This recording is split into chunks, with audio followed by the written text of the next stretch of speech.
إن الحمد لله نحمده ونستعينه ونستغفره ونعوذ بالله من شرور أنفسنا وسيئات أعمالنا من يهده الله فلا مضل له ومن يضلل فلا هادي له وأشهد أن لا إله إلا الله وحده لا شريك له وأشهد أن محمدا عبده ورسوله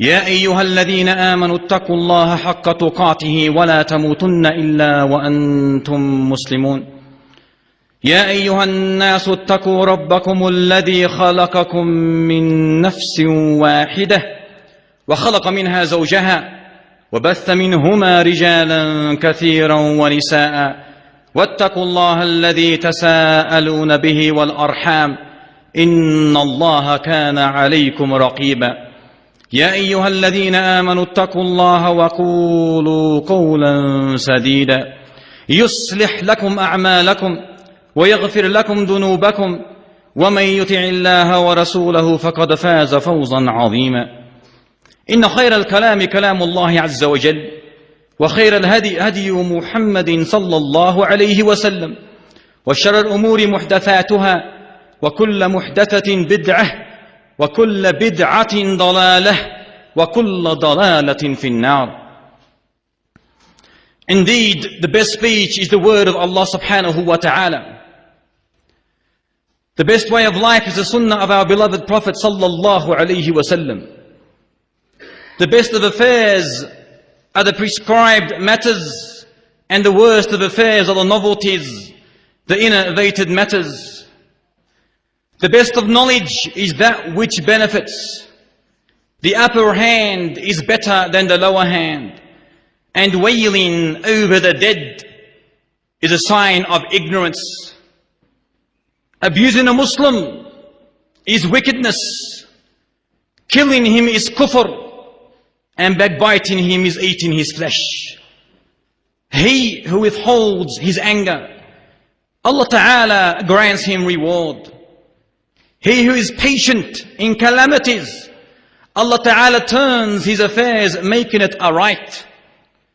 He who does acts to be seen by man, to be heard by man, to be known by man, Allah Ta'ala will make it known of him.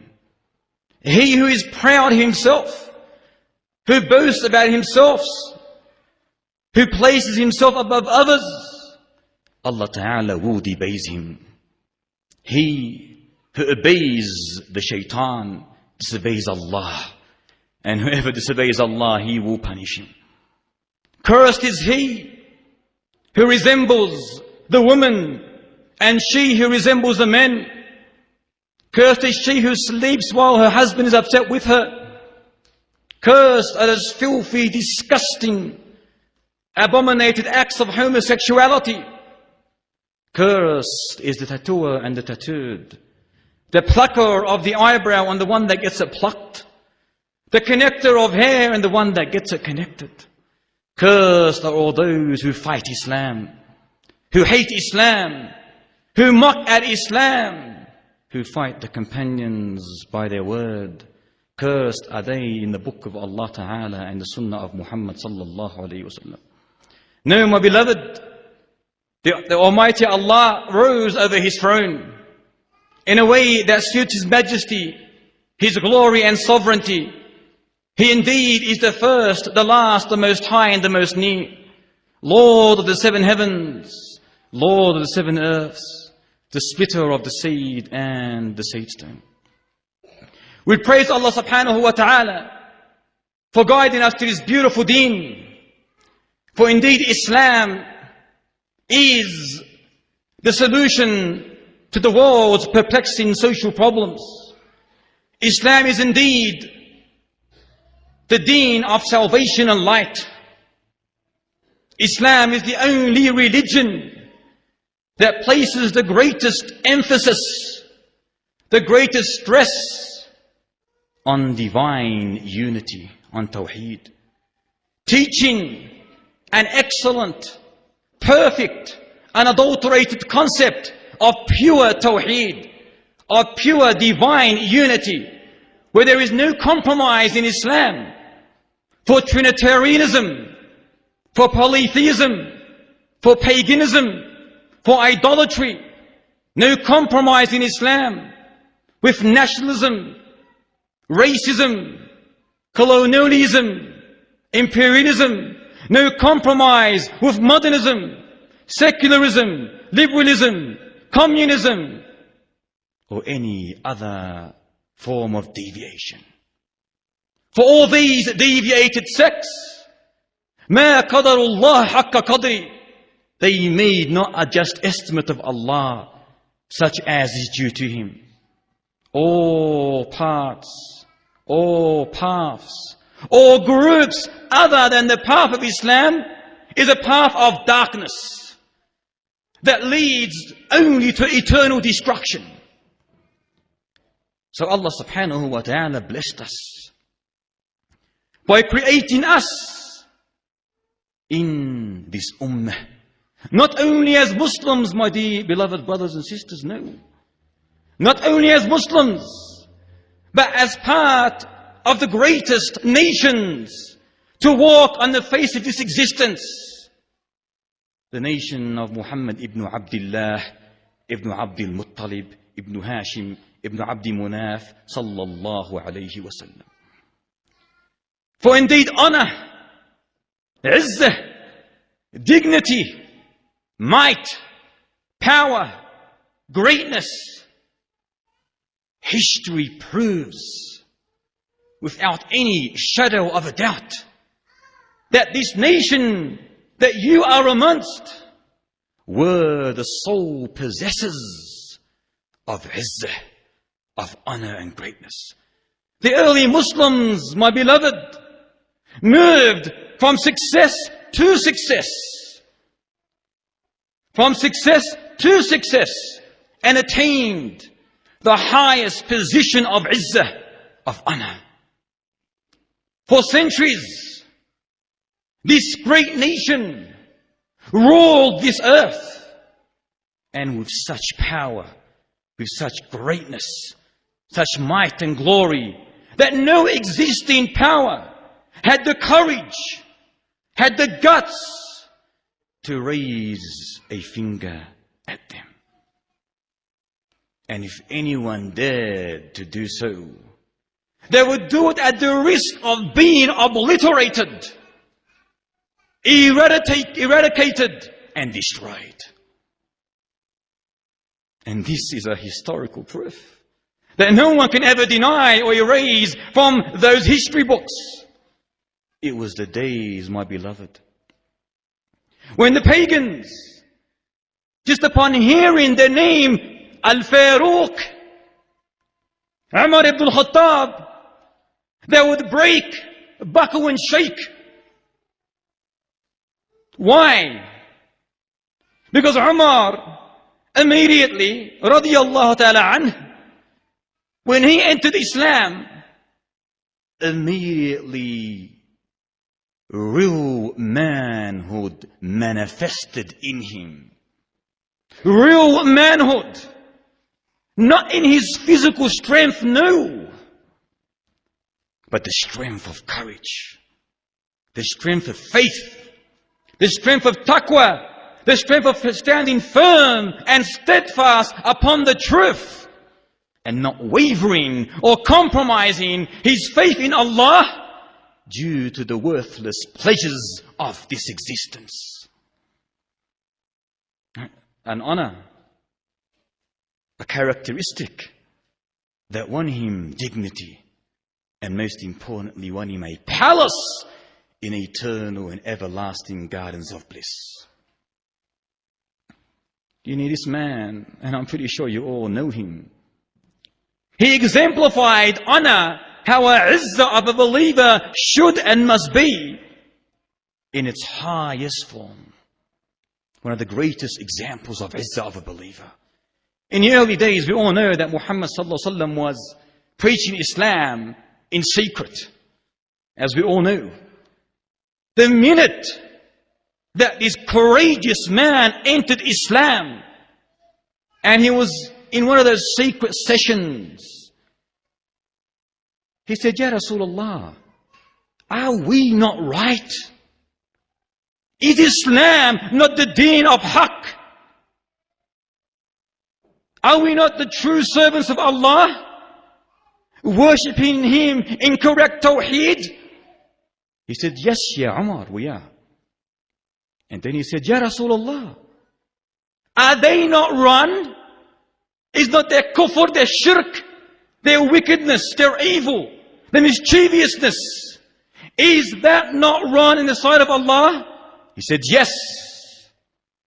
And then he said, then why are we hiding? Why are we hiding, Ya Rasulullah? And then the Prophet ﷺ said, what do you think we should do, Ya Umar? And he would always seek advice from Umar. Umar said, Ya Rasulullah, I say we leave this room, this concealment, this inconspicuousness. We walk outside, we march the streets, yelling Allahu Akbar, and we circumambulate the Kaaba so they can all see us. And this is exactly what they did. And wallahi, no one dared to raise a finger. When he wanted to migrate to the land of Islam, Medina, the first state of Islam, we know the majority of companions migrated secretly. Did Umar, this courageous warrior, this mountain of faith, did he migrate under concealment? No. He armed himself with a sword, with his armor, his shield, went to the Kaaba, done tawaf, prayed behind the Abrahamic station, and then he proclaimed. He announced to the chiefs of evil, to the chiefs of the pagans, that I am now traveling to Medina. Saying to them, I am migrating to Al-Madinah. And then he said, whoever wants his mother bereaved, or his orphans a widow, his children, their children orphans, or their wives widows, let them follow me behind the wadi, the valley. Subhanallah. Allahu Akbar. Let them follow him behind where? The valley. I am ready for you. Did anyone follow him? No. Not a single soul. When he was traveling to Syria in the company of Abu Ubaidah radiyallahu ta'ala an, they came to a ford, which is a shallow part of a river. So Umar came down from his mount, from his camel, removed his shoes, placed them on his shoulders, and started crossing the river. Abu Ubaidah was astonished, shocked at this behavior of Umar. He goes, Ya Amir al-Mu'mineen, O Commander of the Faithful, you are doing this? I do not wish the people in this town to see you in this situation. Did Umar accept this statement from Abu Ubaidah? No. He goes, Ya Abu Ubaidah. He retorted him, retorted severely, responded vigorously, harshly to his companion, the great companion Abu Ubaidah, saying to him, had anyone said what you just said, other than you, Ya Abu Ubaidah, I would have made him an example for all the Muslims. And he was known for that. And then he said his golden statement that should be written in the homes of every single Muslim home, engraved on your soul, flowing through your veins. He said his beautiful golden statement. And this, never ever forget it. We were the lowest of people, he said. The lowest. And Allah Ta'ala honored us by giving us Islam. Honored us by giving us Islam. And then he said, whoever seeks izzah, honor, glory, dignity in other than Islam, he will debase him. He will debase him. He will be humiliated. He will be belittled, disparaged. Can we say the Ummah today? Those were the days when every Muslim, male and female, knew and felt that they had an identity. They had izzah. It was embedded in their hearts. They believed in it. They lived by it. They succumbed to it. And we all have heard the cry of the Muslim woman who was taken by the Romans as a prisoner. One Muslim woman taken by the Romans as a prisoner. And her historical cry, Ya Mu'tasim. Her historical cry when she cried out after being oppressed, after her dignity and her honor being belittled by the Romans. And the Romans were no little people then. Then Al-Mu'tasim heard the cry of his sister, knowing he had a responsibility. He was the Khalifa of that time of the Muslims. He was the Amir al-Mu'mineen. He knew he had a responsibility, a duty to take care of his flock no matter where they were in the entire globe. So without any hesitance, Al-Mu'tasim sent an army and attacked the Romans in the famous battle called Al-Amuriyah for one Muslim sister when her honor was disrespected, endangered. What would Mu'tasim do today? Wallahi, we are in need of Mu'tasim. What would he say today when our sisters are raped, killed, detained, dishonored, spat at, mocked at, laughed at?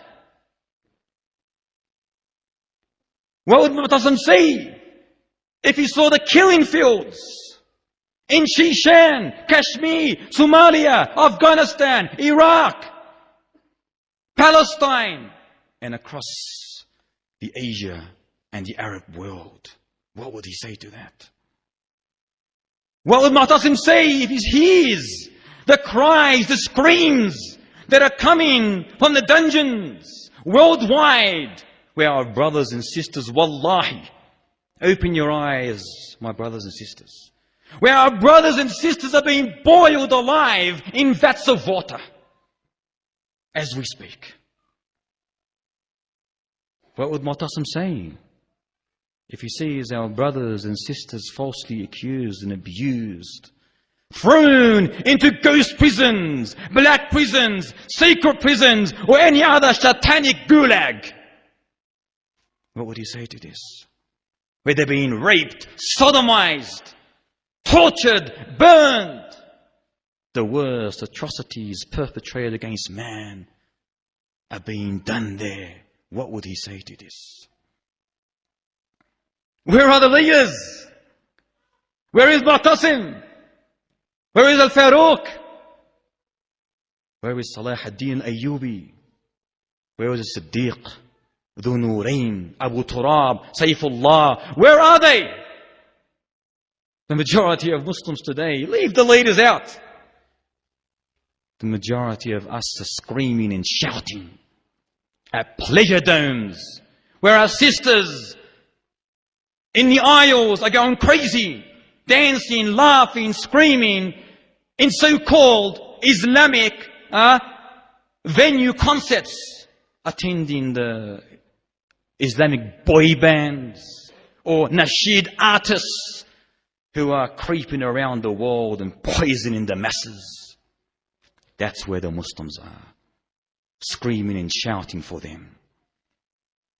Subhanallah, you all know the greatest military general ever to be known in history, Salah ad-Din al-Ayyubi. He was once asked, Ya Amir, why do you not smile? He was asked by his people, Ya Amir, why do you not smile? Listen to his response. He said, how can I smile while Masjid al-Aqsa remains under crusade occupation? How can I smile, he said, when Masjid al-Aqsa remains under crusade occupation? What if Salah ad-Din came here today and saw the state of Palestine? Leave the rest of the world. He would not smile because of the occupation, not about Palestine, but the Aqsa itself. Imagine Salah ad-Din was amongst us today. Rahimahullah ta'ala. Where not only is Al-Aqsa, the mosque, the masjid, and the Zionist filthy, dirty hands, but 90% of Palestine has been stolen by those Jews. 90%. Leaving them with a meager iota, 2 strips of lands for them to live in. The West Bank and what else? Gaza Strip. You can probably jog through it in less than half a day if you're a marathon runner. What would you say to all this? 90% was stolen before our very eyes. How? By savagely and brutally butchering innocent, weak, poor, defenseless Palestinians. 3.5 million Palestinians currently live, minimum of 3.5, in neighboring refugee camps, where every day they are frequently abused, verbally and physically. Israelis shelling from above, hitting them. And those who remain in Palestine, they have difficulties in meeting the most basic human needs. Day to day, they frequently live under major torture. Fear of being killed or detained or tortured or dishonored or disrespected or spat at every single day. The mayor of Tel Aviv, back then, he expressed the Zionist view of the Palestinians. Quoting his words, not my quote, his words from his books, he said, we must kill all the Palestinians unless they are resigned to live under us as servants, as slaves. This is their view. And they said this openly before the eyes of both the Muslim and non-Muslim world. They're not hiding it. What would Salah ad-Din al-Ayyubi do? What would Umar al-Faruq do? What would Mu'tasim do? It's like Al-Quds in Al-Aqsa, Masjid al-Aqsa. It's calling, Ya Umar, where are you? Ya Umar, we need you. Ya Salah ad-Din al-Ayyubi, liberate us once again. This is the situation. So when we turn our eyes from those golden pages of history, we see that the brilliant performances and achievements of our courageous, powerful ancestors has become no more than fiction, an ancient tale that is read from the books, and returned back to the bookshelf. Because we find ourselves, my beloved, sunk in disgrace, in humiliation, in the abyss of humiliation. We find ourselves in a nation that has lost its dignity, its honor, its izzah, its brotherhood, its mutual love amongst each other. The Shaykh said it earlier on regarding the situation of disagreement. Where's our love as Muslims? Where's the honor of Islam? The nation's sons and daughters, this nation, its sons and daughters, its blood is flowing freely across the world. We are not bleeding today. We are hemorrhaging. We are not bleeding. We are hemorrhaging. This is the state of the Ummah. The question may be asked, why? Why are we like this? Why are we in such a state of disgrace? Why are we so humiliated today and belittled, mocked at and laughed at? Why?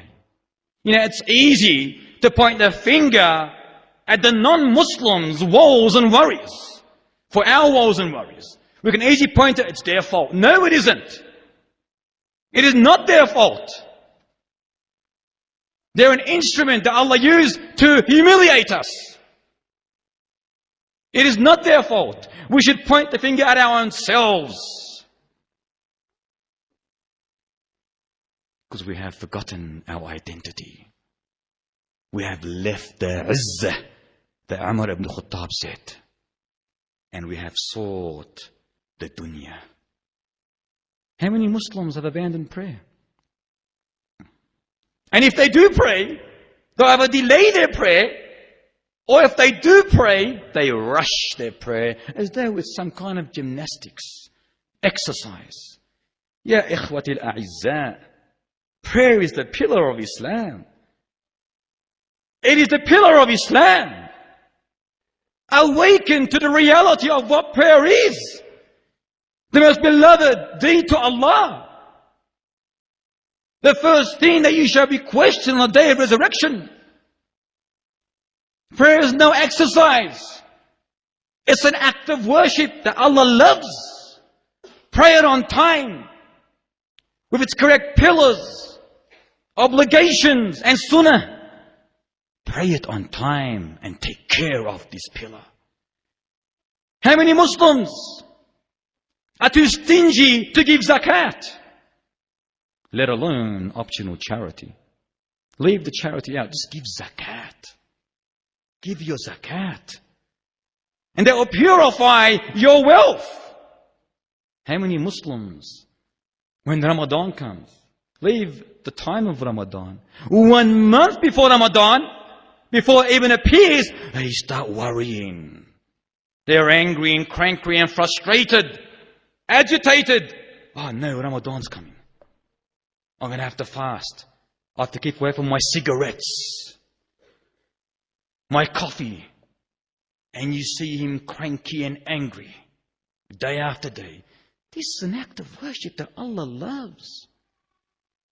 Did you know that when you fast 1 day, fi sabilillah, 70 years your face is removed from hellfire? 1 day, fi sabilillah, wallahi, hadith sahih. 70 years the Almighty Allah removes your face from hellfire. How can you be frustrated about this? How many Muslims spend thousands of dollars on lavish holidays? Lavish. 5-star resort, business class, first class, whatever others are low class. And when it comes to their Hajj, Ya akhi, Ya ukhti, why have you not gone to Hajj yet? Alhamdulillah, you're well off. You just came back from a holiday and you paid about probably $20,000 American. This and that. He gives you 1,000 excuses. But he can easily spend thousands of dollars on his 5-star hotels, airlines, lifestyle. But he gives you 1,000 excuses as to why he cannot go to Hajj. And we want this ummah to rise again? And we point our finger on the kuffar in the West? No, point it at your own selves. How many Muslims drink alcohol, use drugs, sell drugs? In fact, Islam today, these Muslims are the biggest sellers of drugs in the world. The Muslims. And we want this ummah to regain its izzah. How many Muslims eat riba, take riba, give riba, sell riba, use riba, approve of riba, witness riba, not knowing that when you sign that contract of riba, you are signing a contract of war between yourself and Allah subhanahu wa ta'ala. By accepting that filthy, dirty riba. How many Muslim men beat their wives and force their daughters into marriage, and yet they have the audacity to justify their evil, wicked, mischievous actions with Islam? How many Muslims are so hasty, quick when it comes to buying fashion, jewelry, assets, cars, furniture? Very quick when it comes to their dunya and dunya. But when it comes to the orphans, the needy, the poor, the weak, their neighbors who cannot even have a meal due to poverty, they are very slow, if at all, give. Where's the izzah? In the dunya? No wonder why we are so disgraced. How many Muslims waste their lives watching television, playing computer games, out shopping and about on the streets, in cafes drinking coffee, with their friends gossiping about this person or that person, or what I bought today, or I have to make the next million. And when you tell them, Ya akhi, there's a lecture, there's a lesson. Ya akhi, I haven't got time. I'm too busy. But not busy on their sofas with the remote control in their hands, day after day, hours after hours, month after month. When it comes to a lesson, I'm sorry, akhi, I'm busy. We want this izzah to come back. How many Muslims are addicted to that evil music, as the Shaykh Tariq beautifully mentioned it? There is no difference in this opinion here. No difference. The ayah says it, the Quran, the hadith says it, khalas. Period. Not my Shaykh or my Fulan or my Fulan or my Maulana. The hadith is clear as light in Bukhari. The ayat, clear as light. Period. No more ifs or buts. Are we Muslims? Are we blind following? If you are Muslims, سمعنا وأطعنا غفرانك ربنا وإليك المصير. We hear and we obey. Oh Allah, forgive us for our past, and to you we shall return. So what are you going to say when you return to Allah Ta'ala? Wallah, Qardawi said this, or Bulwani said this, or Harwani said this. But I said this. Are you worshipping Burwani or Qarwani? Are we Muslims? Where's our izzah? Why do we always attack the Quran and Sunnah? Where have we made a war? We have made a war with the Quran and Sunnah? By following blindly? ABC? What would you say on the day of resurrection to Allah Ta'ala? That my Shaykh said this, my Mawlana said this? When you have clear evidence that this is haram, you are following nothing but your desire. That's what you're following.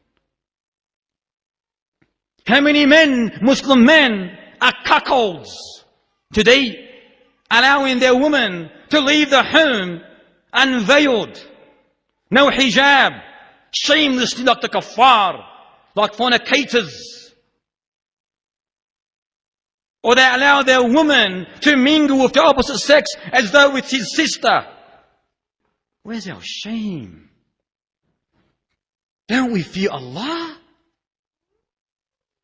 Don't we know the hadith of the youth? Mal'oon, he's cursed. Brothers and sisters, where are we in life? What are we doing? Why don't we awaken from this deep slumber? We want this nation to be raised again. It will never be raised if we remain under such a detrimental situation. Many of us are playing and toying with this insignificant, worthless treasure, pleasure, trivial, life. Many of us. The question is asked, are we truly believers? Are we truly believers? And if you look at the history books of Islam, in the days of Izzah, the days of might and glory, every time Umar ibn Khattab recited in prayer, both he and the congregation would weep excessively, so much so that the back rows would hear his sobbing. Was the Quran in his possession any different than today's? Isn't it the same Quran? Why did they weep so strongly in fear and in awe, in hope and love, when today we read the Quran as though there is nothing there? And we want our children, love our children, we put them on Hufz madrasis all around South Africa. I witnessed this. But when I question these youth who have memorized the Quran completely, they don't even know one word, the meaning of one word of the Quran. Is the Quran just meant to be memorized? I saw one of those Hafaz with an earring and a girlfriend in Durban. I said, Ya Akhi, you're a carrier of the Quran. Have you no shame? Don't you fear Allah Ta'ala? Because I was forced into memorizing it, but I knew nothing about it. I didn't understand anything. Why did Fatima bint Muhammad Al-Zahra, the resplendent, why would she bring female audiences to tears every time she spoke about Allah? Was Allah that she spoke about different than Allah that we believe in? We worship? No. No, it was her faith. Sumayyah, the courageous female companion, the first shaheed in Islam, the mother of Ammar, the wife of Yasir, despite being placed under burning sand. And on top of her is whom? The father of ignorance, Abu Jahl, the chief of evil, forcing her, coercing her to denounce La ilaha illallah. But despite, against all odds, despite all the effort that he confronted her with, she remained steadfast, uncompromising to Islam. And thus she died with spear right through her midsection, dying saying La ilaha illallah. Was the Islam she followed any different than the Islam we follow today? Umar Mukhtar, the great courageous Libyan hero and warrior, who fought the Italian war machine with nothing but a sword. Allahu Akbar. A sword. He kept saying to his occupiers, your cannons may break my swords, but your falsehood would never, ever break my truth. Was the truth that he was following different than what we are following today? No. So what is the problem? It is our negligence, carelessness, heedlessness, unaware that the hour of reckoning is near at hand. We have become slaves to the world of entertainment, brainwashed by our satanic intoxication, living under Western ideologies and lifestyle, loving it, succumbing to it, believing in it, devoting our lives for it. Allah Ta'ala warned us against this. As He says in Al-Anbiya, اقترب للناس حسابهم وهم في غفلة معرضون. Closer and closer to mankind comes their reckoning. Yet they heed not and they turn away. In other words, Allah is giving you the proof, the evidences, that which is halal, that which is haram. It's clear as light. Don't turn away. Do not turn away. The ayah says, they heed not of the proofs, but they turn away. Don't turn away from the truth. Instead, love the truth. Hold the truth. Devote yourself to the truth. Not wavering or compromising out of fear of this or that. Allah is your security. Allah is your protection. Allah is your creator. He is the King of kings, the Master of masters, the Lord of lords, the Judge of judges. And He will account you for everything you did. Don't turn away from the truth.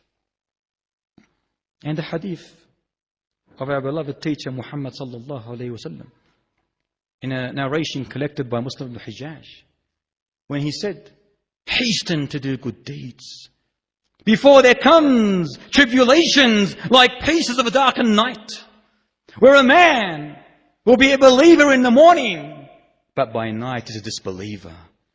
Or by night he's a believer, but in the morning he awakens as a disbeliever. And in which man, listen carefully to this end of the hadith, and in which man will sell his deen, his religion, Islam, for worldly gain. How many of them are there today? How many today have sold their deen for the pursuits of the worthless pleasures of this dunya, who may die at any given time? The lows of this deceiving materialistic world has dragged many of us, this dunya. Our love for the dunya has dragged many of us into a race of unlimited desire. This crave, this mad, insane desire for pleasure, for excitement, for instant gratification or satisfaction, for false joy and happiness, for the accumulation of wealth. All this results in a disgraceful life in this world and in the next. Brothers and sisters, this thirst, this drive that we have to experience more and more is, and I repeat, is the direct and root cause for the world's perplexing social problems. And is definitely the root and direct cause of the degeneration of this great nation. As mentioned by our beloved teacher Muhammad ibn Abdullah sallallahu alayhi wa sallam, in a hadith collected by Imam Ahmad and Abu Dawood on the authority of Thawban, that the nations will summon each other against you, like the gluttons crowd around their dish. A companion asked, Ya Rasulullah, will we not be many on that day? Will not Islam be a lot? He said, yes, but there will be like scum. Like what? Scum. Like the scum of a flood. In other words, useless, worthless, fruitless, garbage. No benefit in them. 1.8 billion minimum today. Where are they? And then he continued as saying, and then Allah Ta'ala will take the awe, the fear of you from the hearts of your enemies, and He will place or throw in your hearts wahan. They said, Ya Rasulullah, what does this word wahan mean? He said, love for the dunya and hatred for death. Is there anything more visible than this today? In reality, is there anything more visible? Is not the prophecy unfolding before our very eyes? Does not this hadith increase our iman? Love for the dunya and hatred for death. We fear death. We fear people. We fear poverty. We fear humiliation. We fear humans. We fear man. We fear and fear everything. But when it comes to fearing Allah, which is the most prominent and only fear that we should have, it is in fact the most deficient fear in our hearts. Wallahi. It is in fact the most deficient fear in our hearts. And this overpowering fear that we have for the creation has definitely subjected us as a collective ummah to one humiliation after another, with subsequent loss of our pride, our honor, our izzah, our self-respect. Our self-respect. This wahan, this love for this dunya, wallahi, is the biggest internal enemy for every single Muslim. The biggest enemy for every Muslim. Yet we know it's our enemy. We know we've been warned against this. You still find most Muslims, the majority of Muslims, they have taken it by the hand as their best friend. This is the one I'm talking about. They have succumbed to it. They have loved it. Devoted themselves to it. They would die for the dunya. No wonder why Allah subhanahu wa ta'ala caused the English to rule over us. Is there any other reason? We've turned away from Islam. And when you turn away from Islam, you will definitely be belittled and humiliated. So the English have ruled over us because of our own rebellion, and they have fragmented us into petty states, reduced us to smithereens, each state concerned only with its own interest, forgetting its brothers and sisters out there. And this is exactly what the enemies of Islam desire. It makes it easy for them to attack each region as they please, when they please, how they please. Today we have this country, tomorrow that country, tomorrow that country, and we are just sleeping. Why? Because we are the majority wahanas. You know what wahanas mean? Attributed to wahan. And this is exactly what we are experiencing today. Look at the US and its allies. So-called war on terrorism. The US and its allies, barbaric onslaught. Wallahi, barbaric onslaught on Islam and the Muslims. In the name of democracy. In the name of democracy, they're killing us all over the globe.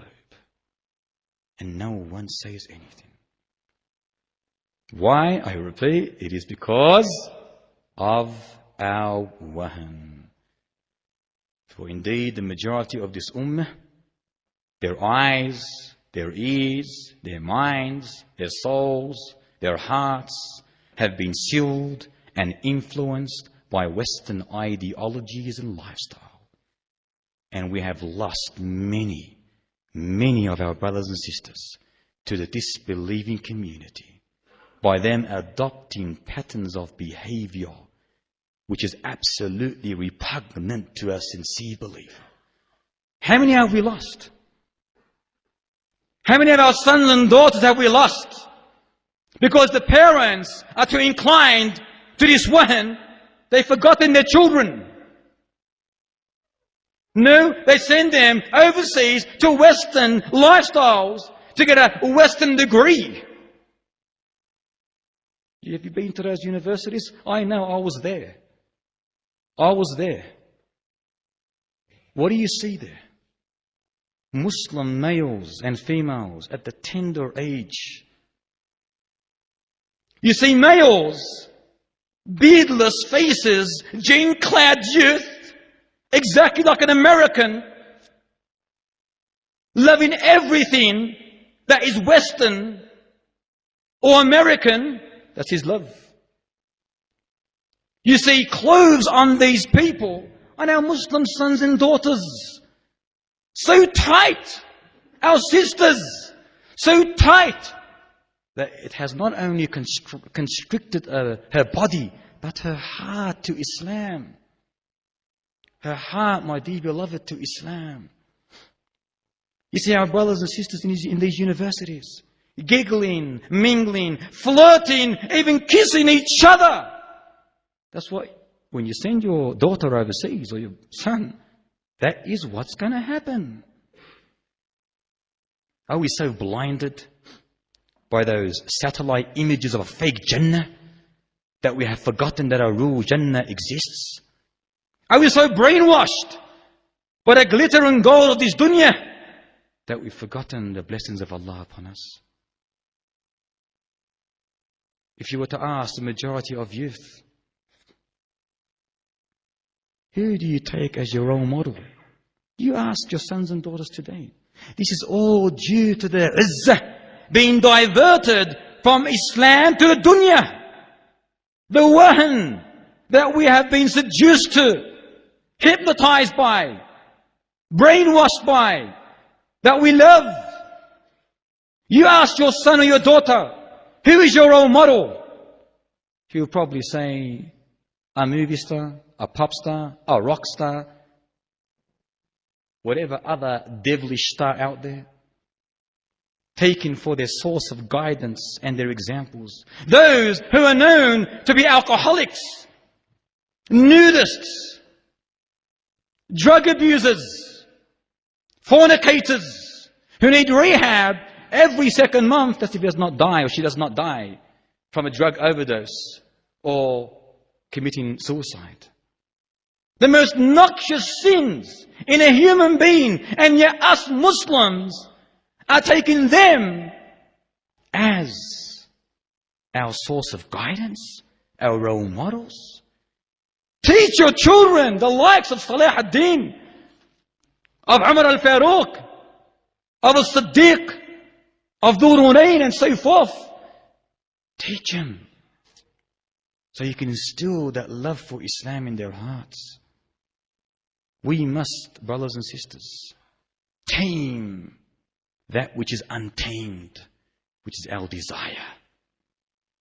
It's like an untamed wild beast, a selfish animal that we have allowed its freedom into the dunya and forgotten our reality, the essence of our existence, why we are here.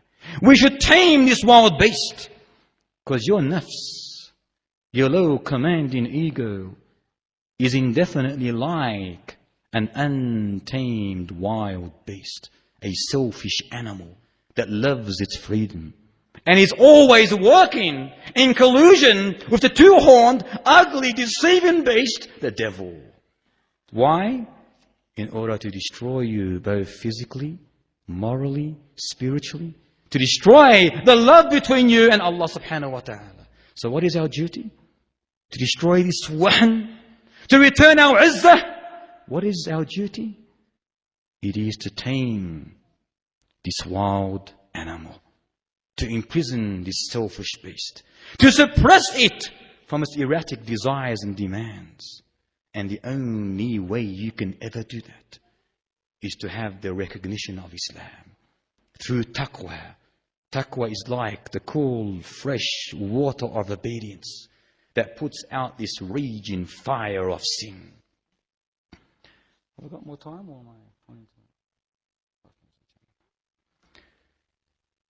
Look at the example of Shaykh al-Islam ibn Taymiyyah. He lived on this earth. He had no place to call home. He had no wealth. He had no family. He had no position in this life.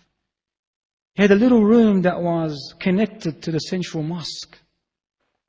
He had meager amounts of food per day, just enough to keep him going.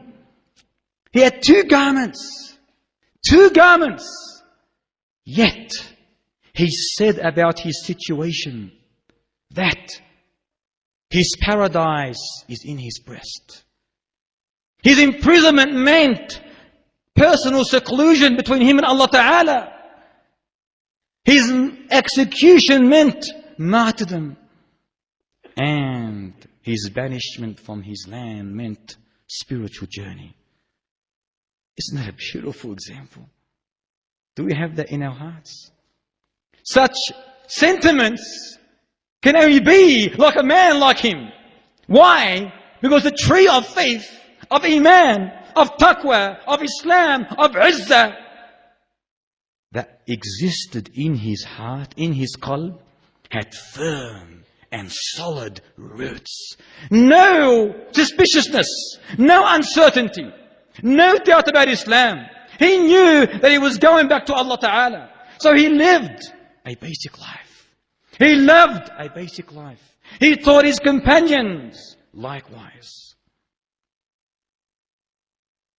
Brothers and sisters, we do not get much from this life. This life does not give you much. Without endeavor, we only gain that which we strive for. But Allah Ta'ala has given us something. And never forget this example. He's given us the soil. He's given us the seed. He's given us the water. But understand that the soil cannot produce crops by itself. You have to sow the seeds. And you have to dig the earth, plow the land, sow the seed, water the seed, take care of the seed, and what does it produce? Once you harvest it, you will receive a beautiful fruit. This dunya is our soil, and the seed is our action. The seed is our action. So sow the seeds in our soil of righteousness, and don't give up, and protect it. Protect your seed. Take care of it. Preserve it. Make sure no shaitan is trying to destroy this fruit of yours. And wallahi, you will receive your harvest on the day of harvest, on the day of judgment. And that requires patience and effort. Islam, Jannah, will not be given to you on a silver platter. It requires sweat and toil. It requires patience. It requires work. You know, when Allah subhanahu wa ta'ala created paradise, what did He say to Jibreel alayhi salam? Because, Ya Jibreel, go to paradise and have a look at what I have created and what I have prepared for its inhabitants.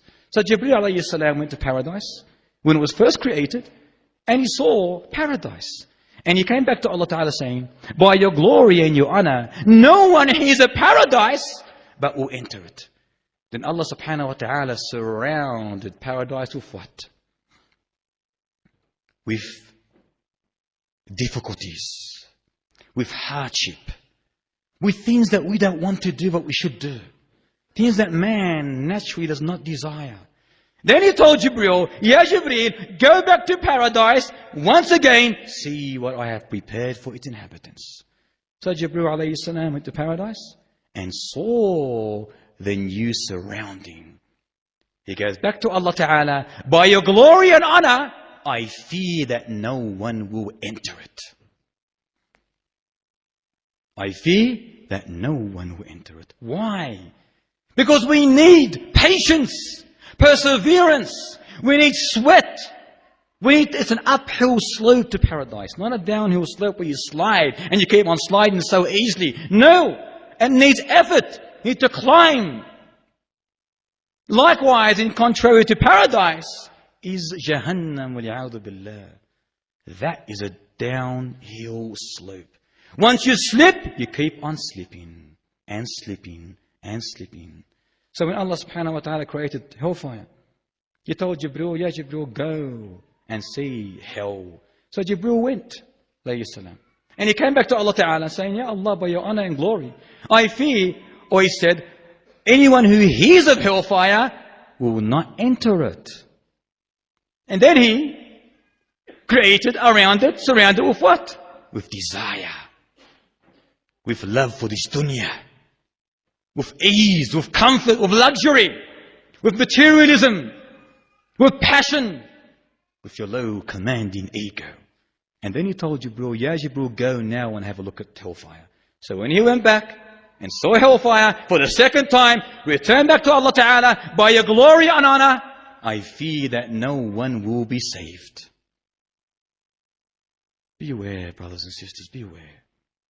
This is the reality. Whenever you have trouble doing something, you have difficulty in doing something, remember paradise and its difficulties. Whenever you are inclined, you feel a desire to do haram, remember hellfire and its surrounding. I'll leave it at that, inshallah ta'ala. I'm pretty sure I've exhausted all my time, is that correct? And inshallah ta'ala, may Allah bless us all. And may the peace of bliss of Allah be upon us all. And that we become real men and we teach our children, inshallah ta'ala, the real way of life.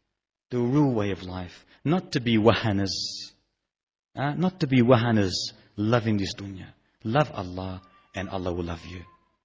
Wassalamu alaikum wa rahmatullahi wa barakatuh.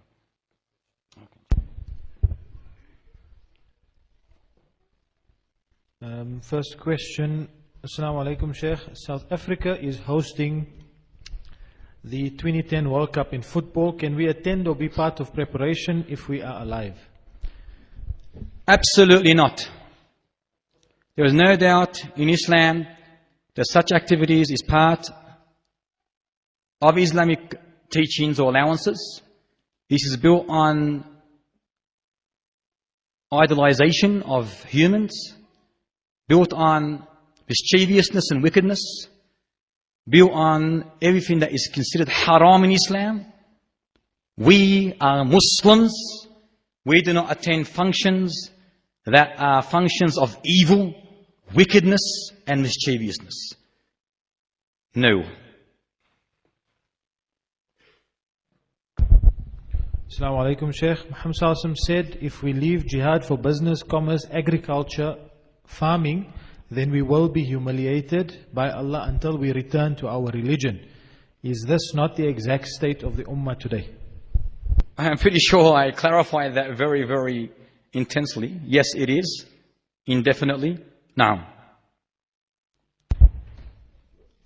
Some ulama here in South Africa say that our misdeeds are the contribution to Muslim suffering worldwide. Furthermore, we are constantly told that we are not strong enough to participate in jihad as yet. What is your opinion? Can you repeat that, please? Some ulama here in South Africa say that our misdeeds are the contribution to Muslim suffering worldwide. Furthermore, we are constantly told that we are not strong enough to participate in jihad as yet. What is your opinion? Look, basically, regarding the matter of jihad, I won't go into it too deep because it's a very, very long issue and topic. In reality, we need a Khalifa or an Amir to have proper jihad. A man cannot just do anything as he pleases, when he pleases, how he pleases on his own. As Muslims, we learn from the past history in Islam, all the battles of jihad, all the battles, they never adventured or endeavored upon this great golden epic without the authority of an Amir. So I'm on the belief that if there's no Amir, proper Amir for the Muslims, that one should reconsider, and Allahu A'lam. We are living in the second age of Jahiliyyah. The first was before the Nubuwwah of Muhammad Sallallahu Alaihi Wasallam, when the people would walk around naked, same-sex marriages and other fitna such as Satanism. Today, the same is happening. Is this a major sign of Qiyamah, and was this prophesized? Can you repeat that, please? Sorry. We are living in the second age of Jahiliyyah. The first being before the Nubuwah of Muhammad sallallahu alaihi wasallam, where the people walked around naked and had same-sex marriages and other fitna. Today the same is happening. Is this a major sign of Qiyamah, and was this prophesied? It's indefinitely prophesied as a minor sign of the hour, and that is that tribulations will become very, very widely spread. This is an authentic narration in the Kutub al-Sittah. As it being a major sign, no. It's mentioned as a minor sign that yes, tribulations, evil, corruption, and so forth will become widely spread, and this is exactly what we are witnessing today. Now, many groups say they follow Quran and Sunnah, but they oppose each other. For example, the Tabligh, the Shia, the Wahhabi. Who is on the correct way? Any claim to the Quran and Sunnah must be purely followers of the Quran and Sunnah. When we say the Quran and Sunnah, you mean you must adhere strictly, unconditionally to the teachings of Allah subhanahu wa ta'ala in His glorious, sacred, noble, uncreated word, and that which was given on the tongue of our beloved teacher Muhammad sallallahu alaihi wasallam. Anyone who says he's a follower of that, and thus he goes against it, definitely he is not, he's a liar, and he will not be classified as a person who follows the Quran and Sunnah. So strictly those who uphold the Quran and Sunnah are those who are called on the minhaj of Al-Quran and Sunnah. Look, I can further illustrate on this. We have been taught in Islam that there will be a ummah, a congregation or people, a community that will continue fighting for the truth. These are those who uphold the Quran and Sunnah. They'll continue to uphold the truth and will not be deterred by those who forsake and oppose them. And they'll continue on this path to the day of resurrection. Now these are the minority. And the hadith teaches us that they will be stigmatized or scrutinized or ostracized.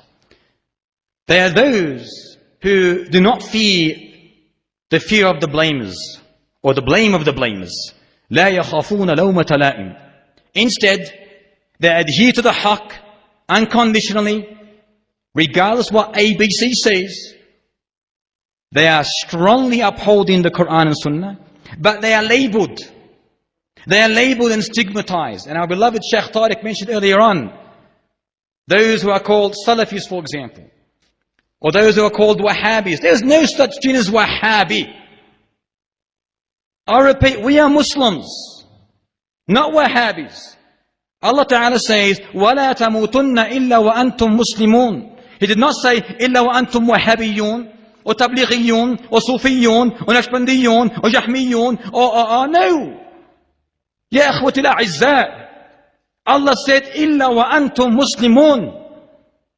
Let us awaken to this reality, where Muslims are Muslim unconditionally adheres to the Quran and the Sunnah, period. Does not blindly follow any madhab. You can follow a madhab, no problem, but not blindly follow a madhab. I hope you understand the difference. I repeat, following a madhab is not an issue, no problem.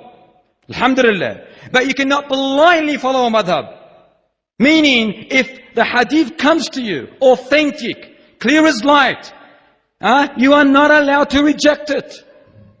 So if you do that, you are from amongst the Quran and Sunnah. And there will be those, as I said, that little group who will be fighting for the truth. And they will be labeled as being Salafis, Wahhabis, fanatical, fundamentalists, terrorists, overzealous, extremists, and so forth. Do we even know what Wahhabi means? Do we even know why these names exist? Wallahi ya ikhwati al-a'izzat, don't fall for the conspiracy of the English. This is no more than a meaningless appellation. These terms thrown by the Britain in order to disunite us, divide us, weaken us, fragment us, belittle us, humiliate us, degrade us, so we can fight each other. Why are we giving in to this nonsense, to this kufr? love each other, help each other. We're Muslims, are we not? We allow them and we befriend them, but we have enemies within us. This is no more than a meaningless appellation created by the English. When they saw a revival, a reawakening of the Islamic world in the time of Shaykh Muhammad ibn Abdul Wahhab Abu Sulaiman, rahimahullah ta'ala, in his time he initiated this. When they saw a reawakening, a revival from India, this started. When they witnessed this, they feared those who uphold the Quran and Sunnah. So what did they do? In order to weaken this ummah, to destroy it, so we can fight amongst us, they created this appellation, this title, called Wahhabi. Wallahi, this is proven in their books. In their books. And thus we have used it now. Anyone that holds the Quran and Sunnah, Wahhabi. What? Wahhabi? So Rasulullah is a Wahhabi too. Abu Bakr as-Siddiq is a Wahhabi too. Umar al-Faruq is a Wahhabi too. Dhu Nurayn is a Wahhabi too. Abu Turab is a Wahhabi. Saifullah and the rest of them are Wahhabis. If that's what you believe in, as being a Wahhabi, what are we supposed to hold? Onto what then? وَاعْتَصَمُوا بِحَبْلِ اللَّهِ حَبْلِ اللَّهِ, Allah tells you. The rope of Allah, the Quran and the Sunnah. Unconditionally. We are Muslims. We are not Wahhabis. We are not going to give in to those evil conspirers. Awaken, awaken, and understand the reality of what we are witnessing today. Why do you think the Andalus got destroyed? Why? Why do you think they allowed, or we have allowed, the invaders to enter Iraq and Afghanistan and Pakistan now and Somalia and the rest of the world? Why? Because we have given in to their conspiracy. We have given in and fought ourselves and not realizing that our enemy collectively is out there, not in here. And this is a sad situation, wallahi. May Allah subhanahu wa ta'ala ignite us all, inshallah. On the Quran and Sunnah. You follow a madhab, not blindly. If our existence here in Darul Kufr cannot be justified, then is Hijrah to Darul Islam incumbent? And where is Darul Islam? Very good question. Where is Darul Islam? Look, basically, regarding the Hijrah fi sabilillah, the migration for the pleasure and the countenance of the Almighty Allah, when does this occur? Why did the early immigrants leave Mecca? For what reason? Because they were persecuted. They were unable to fulfill the obligations of Allah subhanahu wa ta'ala. Now, if you believe that the city that you live in, you are not persecuted, you are able to fulfill your obligations, you are able, then you are like, no problem, inshallah. You can remain in that area, no matter where you are in the world, if you believe this. But once this is endangered and you are unable, then Hijrah becomes an obligation. Then Hijrah becomes an obligation. I hope this understood.